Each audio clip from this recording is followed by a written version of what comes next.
Então, olá, gente. O nosso grupo ficou com o tema 9, que trata da decisão de coisa julgada. E acho que de início é importante a gente falar um pouco sobre as exceções. E as exceções elas são enquadradas como uma das hipóteses de processos incidentes. E os processos incidentes eles são justamente aqueles procedimentos que são processados separadamente do processo principal e que devem ser apreciados e julgados antes do julgamento do mérito da causa desse processo principal.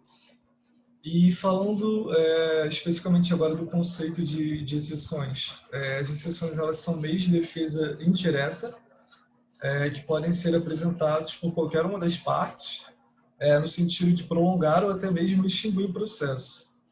E a gente diz que são meios de defesa indireta porque eles não discutem o mérito principal da causa, mas sim a falta de pressupostos processuais ou condições da ação. E as exceções elas podem ser classificadas como dilatórias ou peremptórias. E as dilatórias são aquelas que não extinguem o processo, que apenas retardam ou prorrogam o seu andamento. E as peremptórias são aquelas que efetivamente extinguem o processo sem o julgamento do mérito. E as exceções elas estão previstas no artigo 95 do Código de Processo Penal, que dispõe sobre especificamente 5 tipos de exceções. Tem a exceção de suspeição, a de incompetência de juízo, a de litispendência, a de ilegitimidade da parte e a exceção de coisa julgada, que é o tema da nossa apresentação. Então, no sentido que o Pedro trouxe dentro do título, né, das questões e processos incidentais, a gente tem duas maneiras de enfrentar isso. A gente tem as questões prejudiciais e a gente tem as questões preliminares, né? Eu vou falar um pouco sobre a diferença dos dois e depois contextualizar a questão da exceção da coisa julgada que se encaixa na questão preliminar. As questões prejudiciais são aquelas que tocam na questão do direito material, né? Se ocorreu ou não aquele crime, se existiu ou não. Né? Então, são questões autônomas, que elas existem e podem ser julgadas tanto no juízo penal como no extrapenal. Um exemplo é a determinação se houve a existência, por exemplo, do crime de bigamia. Se o casamento existiu ou não no âmbito civil, isso vai prejudicar diretamente, por exemplo, um processo, uma ação penal. Então, eles têm esse condão que ataca diretamente a matéria, o objeto do que vai ser o processo penal. E já as questões preliminares, não. Elas atacam justamente o próprio processo, né? Justamente pela natureza peremptória delas. Elas, por exemplo, a gente tanto a coisa julgada, mas uma muito parecida com a coisa julgada, que é a litispendência, que, por exemplo, só existe a litispendência enquanto eu estou tendo dois processos simultâneos ocorrendo que vão versar sobre o mesmo sujeito, sobre o mesmo crime. Enfim, a partir do momento que eu não tenho mais dois processos simultâneos, por exemplo, a litispendência ela some, né? E a diferença, né, aproveitando para explicar a diferença entre a litispendência e a coisa julgada, é que a litispendência são muito parecidos, né? Quando está ocorrendo literalmente isso, dois processos simultâneos, e a coisa julgada é quando já houve uma sentença condenatória em relação a um deles, né?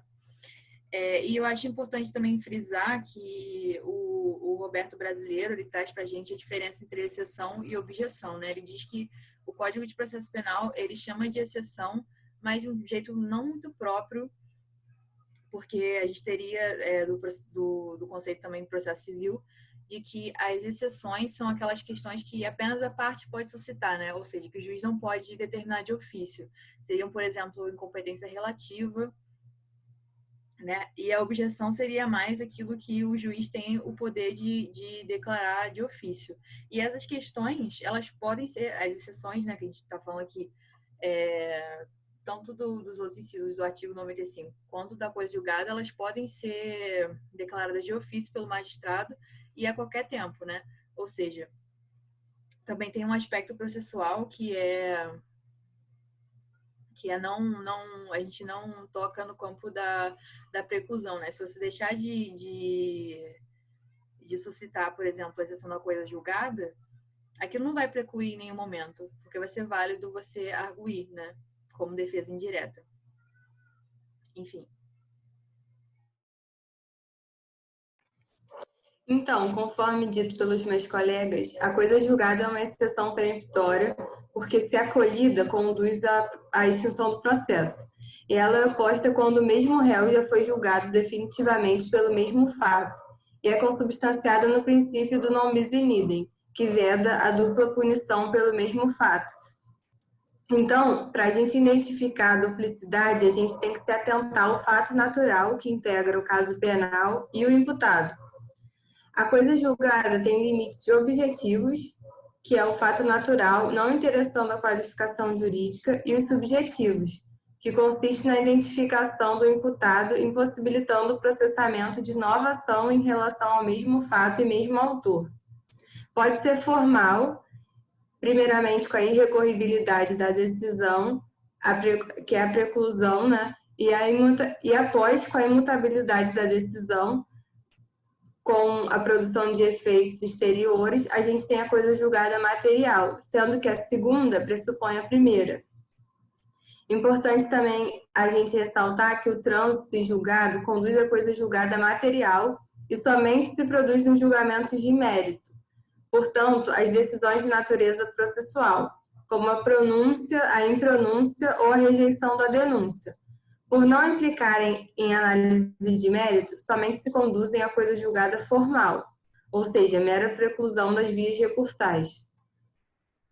A coisa julgada no processo penal somente produz a plenitude de seus efeitos, ou seja, a coisa soberanamente julgada, em relação à sentença absolutória, pois a sentença condenatória pode ser objeto de ação de revisão criminal, a qualquer tempo, conforme o artigo 621 e seguintes do Código de Processo Penal.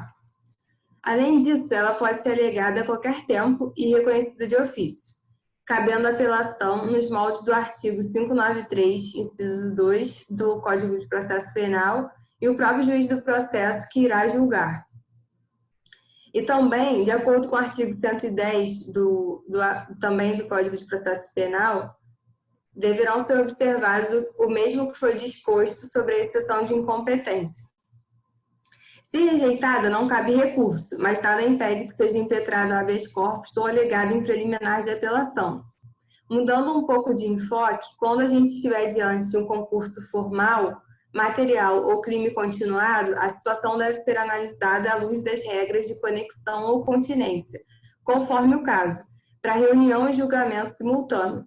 Contudo, quando os processos tramitarem em paralelo ou de forma sucessiva, a soma ou a unificação das penas deverá ocorrer na fase de execução penal.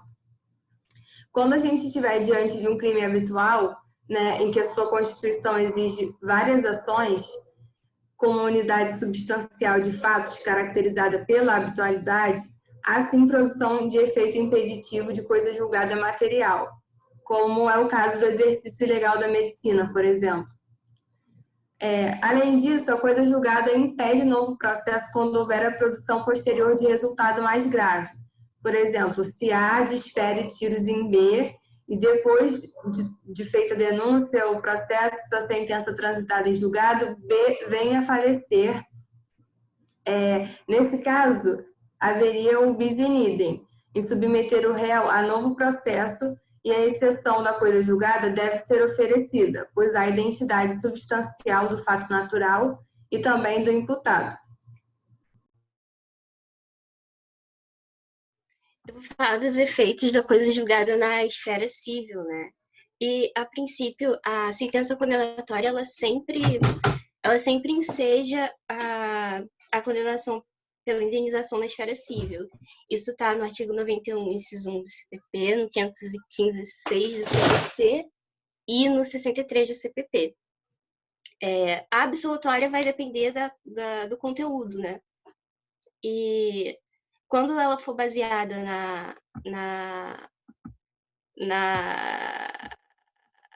Ai, droga, tá. Ai, não, ai, droga, desculpa, gente. Tá. Acabei com o trabalho. Não, E agora? segue. Não, calma, Segue. a gente pode, teve outro grupo que fez Editar? isso também. Ele Já foi? Tá. Então, a absolvição ela não pode gerar repercussão na esfera civil quando ela é baseada na inexistência do fato ou na inexistência ou na da prova da não autoria do réu. E também quando a absolvição é dada pelo estado de necessidade, pelo estrito cumprimento do dever legal ou pela legítima defesa. Isso está, inclusive, no artigo 65 do CPP. E também a discussão sobre se o arquivamento do inquérito implica em coisa julgada. A princípio, não, porque ele pode ser reaberto diante de novas provas, mas existem decisões no sentido de que a coisa julgada, quando o fundamento do arquivamento é no excludente de ilicitude ou de culpabilidade ou ainda na tipicidade da conduta. Então, existe essa discussão ainda. Mas...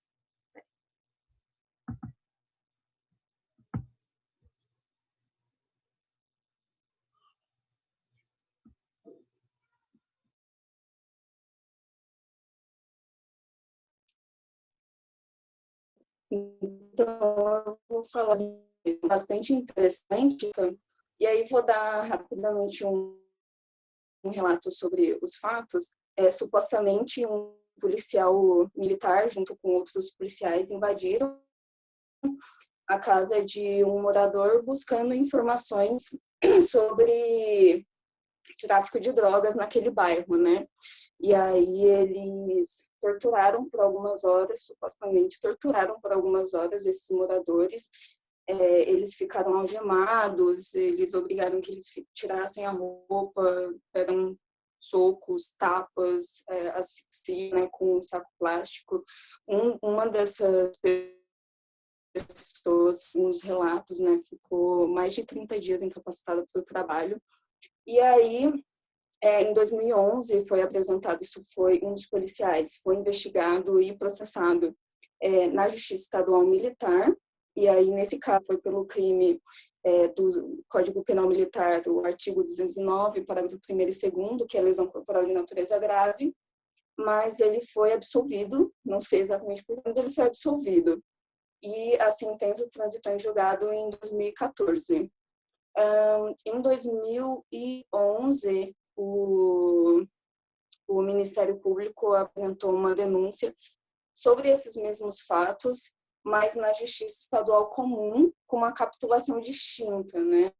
Então, na Justiça Estadual Comum, esses mesmos fatos sobre esse mesmo PM foi apresentado com a capitulação de crime de tortura.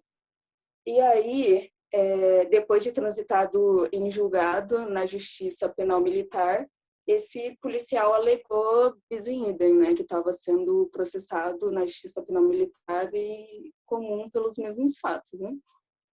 O Tribunal ACO entendeu que não caberia bis in idem, que não se tratava de bis in idem, melhor dizendo, porque a capitulação era distinta. Então, ele entendeu que seriam fatos distintos, apesar de ter sido tudo fruto da mesma dinâmica, no mesmo momento. Ele alegou até a aplicação da súmula 90 do STJ, que diz que compete à Justiça Estadual Militar processar e julgar o policial militar pela prática de crime militar e a comum pela prática de crime comum, mesmo que simultânea àquela. Mas o STJ entendeu que, independente da capitulação, não caberia os dois processos, porque, independente de ser capitulações distintas, os fatos são os mesmos, e o acusado se defende dos fatos, né, e não da capitulação. Então, o STJ entendeu pelo arquivamento, né, desse processo na Justiça Estadual. Achei bem interessante esse caso. Deu para entender, gente?